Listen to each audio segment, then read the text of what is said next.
There is an enchanting group of musical instruments which are unique to sub-Saharan Africa. They are known by many names throughout the continent, and they are all identified by having keys that are fixed at one end and free at the other, like the tongue in your mouth. I'm Hoku Uchiyama, and we're going to talk about the huge diversity of these instruments, the differences between some of them, and how to appreciate them within their own cultural context.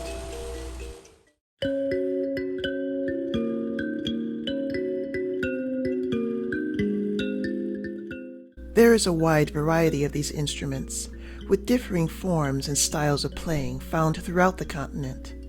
They include the likembe of Congo and the ubo of Nigeria. In Zimbabwe alone, there are numerous forms of mbira, including the matepe, which is also played in Mozambique, the nyunga, and the Mbira javadzimu. We can also include instruments that evolved within the African diaspora, such as the marimbula of the Caribbean, South America, and Mexico. There are many iterations of these instruments from all over the African continent, and they have also inspired some Western innovations, such as metal tongue drums.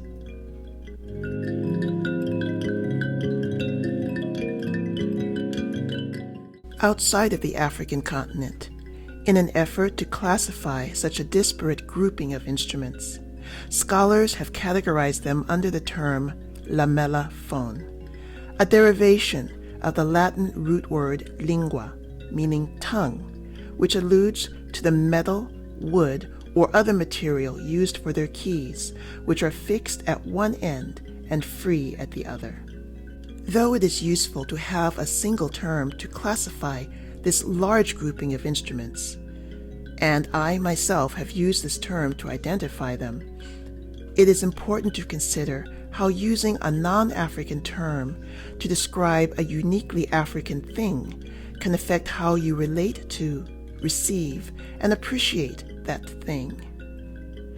Let's unpack this for a bit by looking at two specific forms of these instruments, the Kalimba and the Mbira.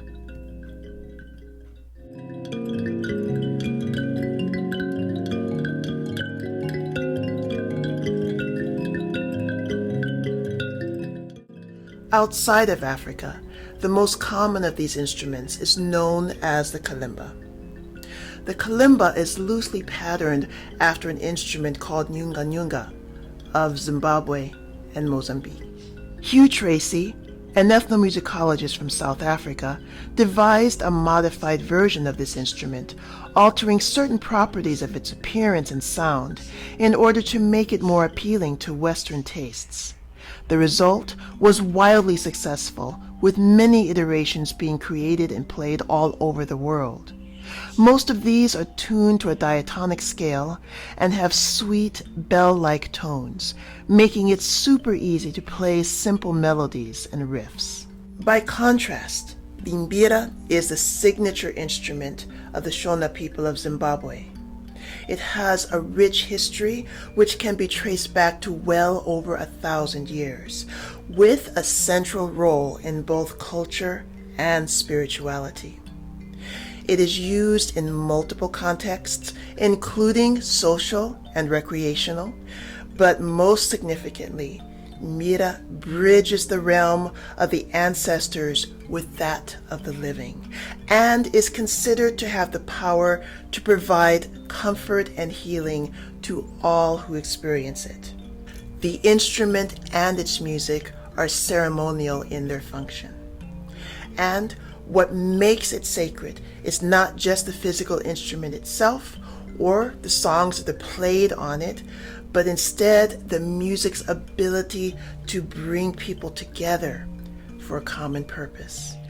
During this history, some of which has been quite difficult, Mbira provided the people with hope and connection to one another. There is a message in each Mbira song, speaking of encouragement, identity, and heritage.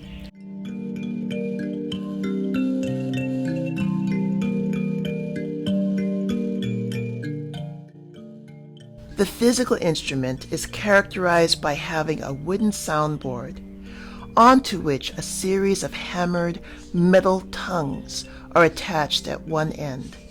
Unlike the kalimba, the keys of Mbira are aligned in such a way that there are 3 groupings of keys, 1 on the right and 2 on the left. These are played by the thumbs of both hands and the right index finger. There is a hole at the lower right of the instrument for the player to insert their baby finger to hold it steady. Shells, metal beads, or in modern times, bottle caps are added to produce a much desired buzzing sound. To produce natural amplification, the Mbira is wedged into a large gourd called deze and secured there with a stick. The tradition features a canon of songs, some of which can be traced back to well over 1,000 years in the past.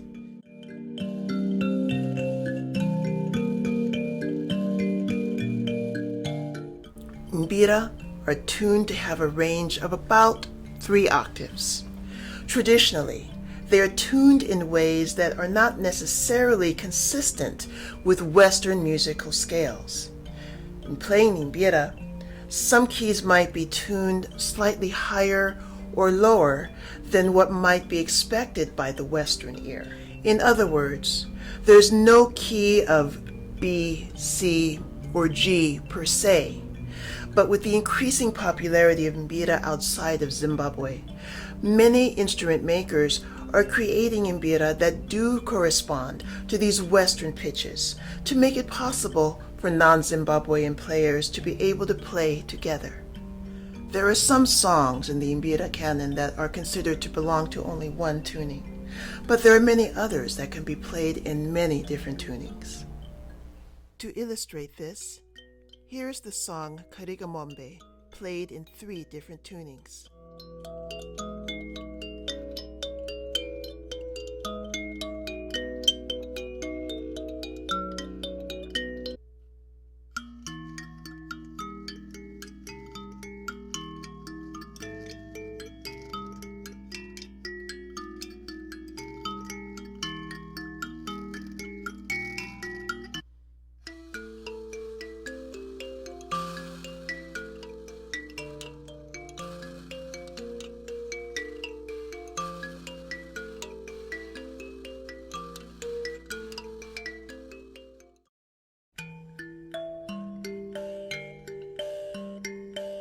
So, what one word can we use to name such a diverse grouping of instruments? We can choose to use the term lamellaphone, but as we do so, we should keep in mind the huge diversity of types, playing styles, and contexts of these instruments, and that categorizing them with a term like lamellaphone in a way limits our understanding of what these instruments mean to the communities that created them. When considering the rich history of the Mbira and other instruments from the continent, try considering them on their own terms rather than through the lens of Western context. Trying to get them to fit into an identity that they were not intended for inevitably means that part of their uniqueness could be lost. This is how we end up with such terms as thumb piano.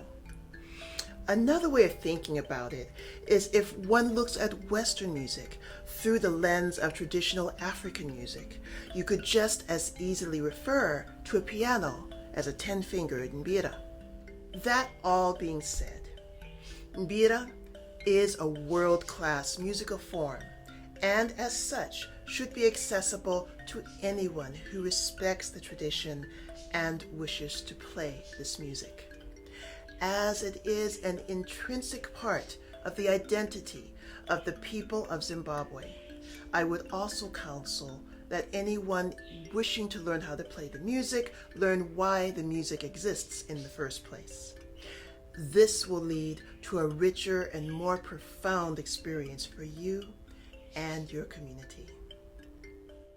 Thanks for watching. If you enjoyed this video, please hit the like button and subscribe to my channel. There are many ways to support my work. You could purchase my books from my online store, or my music from iTunes and other online outlets, or my handmade jewelry from my Etsy store. Or you could also become a member of my Patreon community. And speaking of Patreon, let me give my sincere appreciation to my Patreon supporters whose names are listed here. Thank you all so much for your support. All of these links are in the comments section below. I'd love to hear your thoughts on this video. If you have any suggestions for future topics, put that there too.